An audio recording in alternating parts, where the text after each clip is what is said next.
Tovarishі, and welcome to a video log that I'm going to give to you guys. I got a topic I want to discuss, but I want to go over a few quick updates.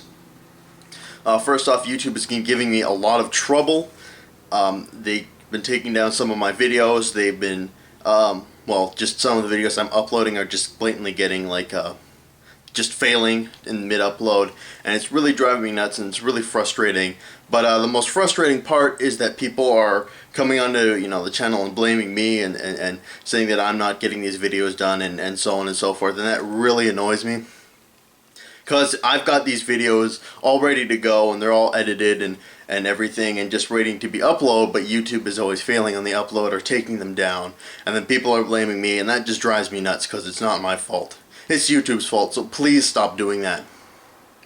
Secondly, I'm trying to really focus in on getting my Vikki II review done. The game comes out in a couple days, and probably by the time you see this vlog, I'll have a video preview up for you guys.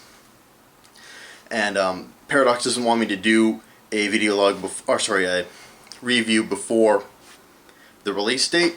So I'm trying to play the game and capture the footage and do the narration for the review on the day that it comes out. I've played the game enough. I've sunk in probably good 20 or so hours into the game. Just got to get the narration and capture the footage out. But that's a lot of work. Gonna try and focus in on that and try and get that done so we can move on to other Let's Plays. And finally, you might notice that I've got some kind of facial hair growing in. I've decided that I'm going to stop shaving till school starts just to see what things are going to look like.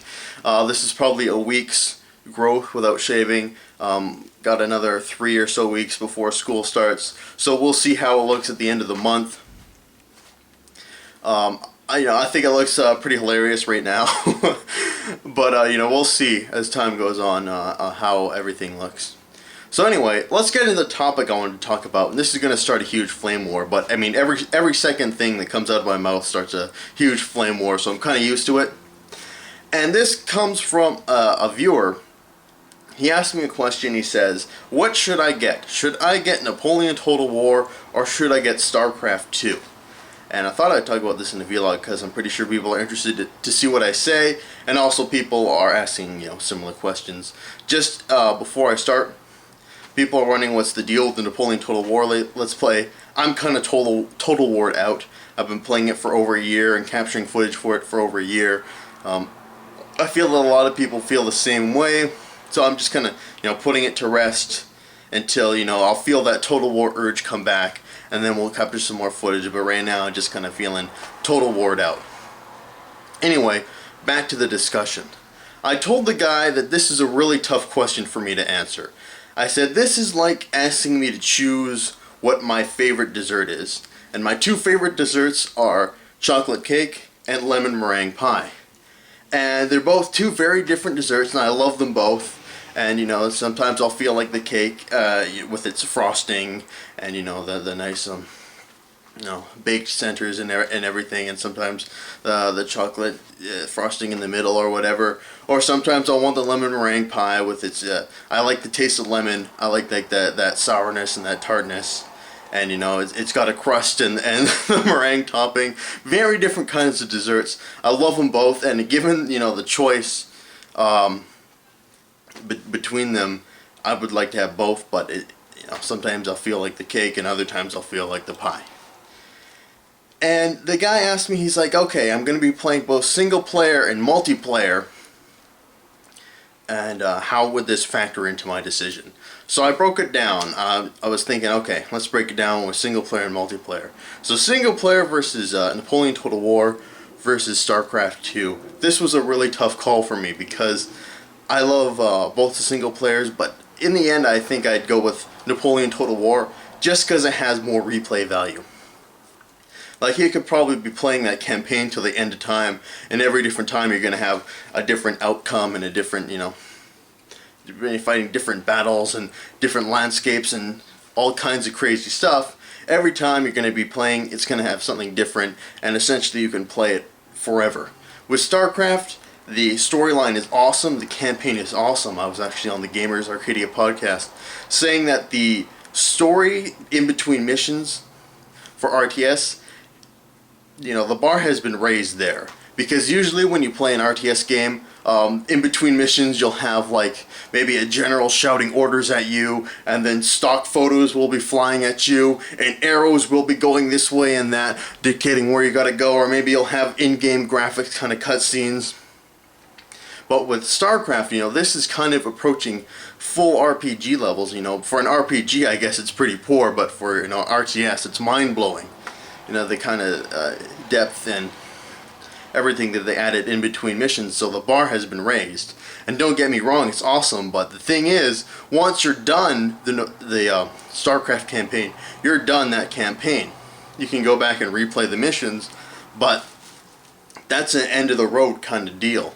Napoleon Total War doesn't have that end-of-the-road kind of deal, and that's why I think I'd like the single player for Napoleon Total War better than StarCraft.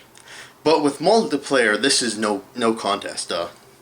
StarCraft easily takes the cake there, because you can sign into BattleNet, you can choose what kind of battle you want, a 3 versus 3, 4 versus 4, 1 versus 1, 2 versus 2, choose your race, easily get together a party of your friends, and then click a button and you're good to go.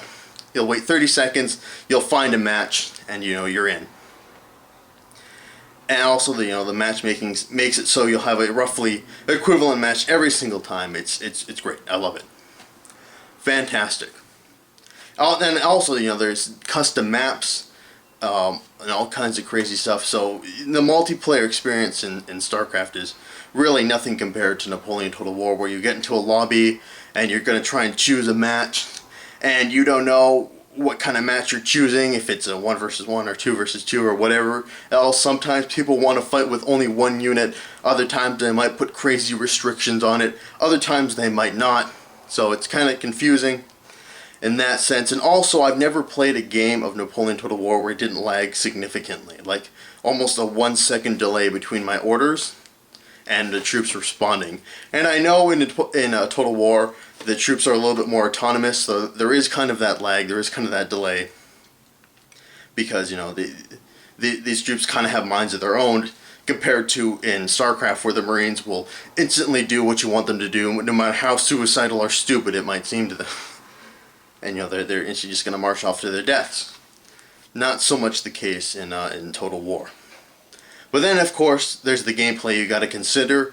StarCraft is much more traditional RTS. You collect resources, you build bases, and then you build units, and then you go out and fight. Napoleon Total War, in the in the real-time battle space, unless you've got reinforcements coming in, you can't build any new units. It's a finite amount of units, and the battles are much more tactical. But that's not to say that StarCraft doesn't require any strategy, because saying that would be a blatant lie. A lot of people who don't really play the game will kind of assume that, and say that all that you need to do is mass units and you win. Those people are clearly idiots, never really played the game. But I just feel that the battle style in Napoleon Total War is much more tactical than in StarCraft. So there you go. That kind of a brief comparison, if you will. And if you're gonna say which one do I recommend, it depends if you like single player, you like multiplayer, and if you like them both, flip a coin. Because either way, you're not gonna be disappointed with whatever kind of game you choose to get, and they're both fantastic games. And I would recommend them both. So I'm not gonna make any clear distinction here. Oops. Anyway, before I soldier out, I actually got a lot of questions in the StarCraft Let's Play. I mentioned I listened to a history podcast called Hardcore History, and a lot of people are interested, and I can't believe I haven't plugged this before, considering how many of my fans love history. So I'm gonna you go to a site. It's called dancarlin.com. He hosts the podcast and everything, and he does a wide variety of historical topics. My favorite ones are, he does a 4-part series on the Oz front. He does a 3-part series on the Punic War, and he also does a one off show about the trip around the world by Magellan. All fantastic shows. He does a really good job in placing you in the human experience of what these people felt and were going through during these historical events. And can't recommend the show enough. I'm actually going to play a little clip from Ghost of the Ostfront. It's him regaling some of the Soviet stories during the Battle of Stalingrad. So I hope you enjoy, and definitely go over to dancarlin.com. All his newer podcasts are completely free, so download them up, and you'll be entertained for a very long time.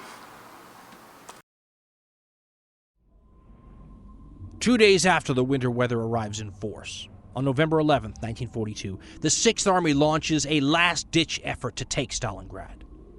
They organize their best units, they arrange a Luftwaffe airstrike to coincide with this offensive, and they push themselves against the Soviets and head toward the Volga.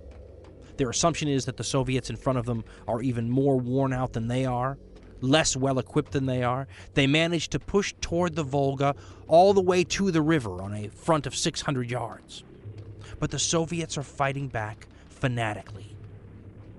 One Russian platoon holds out until there's only 4 soldiers left in it, and then calls down an artillery strike on its own position, because it says that it's surrounded by Germans, and their last words to their own artillery is, "Farewell, comrades. We did not retreat." Another Soviet unit describes trying to fight the Germans off without enough equipment and supplies to do the job. At the end of their rope, he writes, quote, "We beat off the next attack with stones, firing occasionally and throwing our last grenades. Suddenly, from behind a blank wall from the rear, came the grind of a tank's caterpillar tracks. We had no anti-tank grenades. All we had left was one anti-tank rifle with 3 rounds. I handed this rifle to an anti-tank man, Berdyshev, and sent him out through the back to fire at the tank point blank. But before he could get into position, he was captured by German Tommy gunners. What Berdyshev told the Germans, I don't know, but I can guess he led them up the garden path, because an hour later they started to attack at precisely the point where I had put my machine gun with its emergency belt of cartridges. This time, reckoning that we had run out of ammunition, they came impudently out of their shelter, standing up and shouting. They came down the street in a column. I put my last belt into the heavy machine gun at the semi-basement window and sent the whole of the 250 bullets into the yelling, dirty gray Nazi mob. I was wounded in the hand, but did not let go of the machine gun. Heaps of bodies littered the ground. The Germans, still alive, ran for cover in panic. An hour later, they led our anti-tank rifleman onto a heap of ruins and shot him in front of our eyes for having shown them the way to my machine gun. There were no more attacks. An avalanche of shells fell on the building. The Germans stormed at us with every possible kind of weapon. We couldn't raise our heads. Again we heard the ominous sound of tanks. From behind a neighboring block, stocky German tanks began to crawl out. This clearly was the end. The guardsmen said goodbye to one another. With a dagger, my orderly scratched on the brick wall. Rodimtsev's guardsmen fought and died for their country here. End quote. That little story shows what sort of heroism was going on in the fight in the ruins all the time.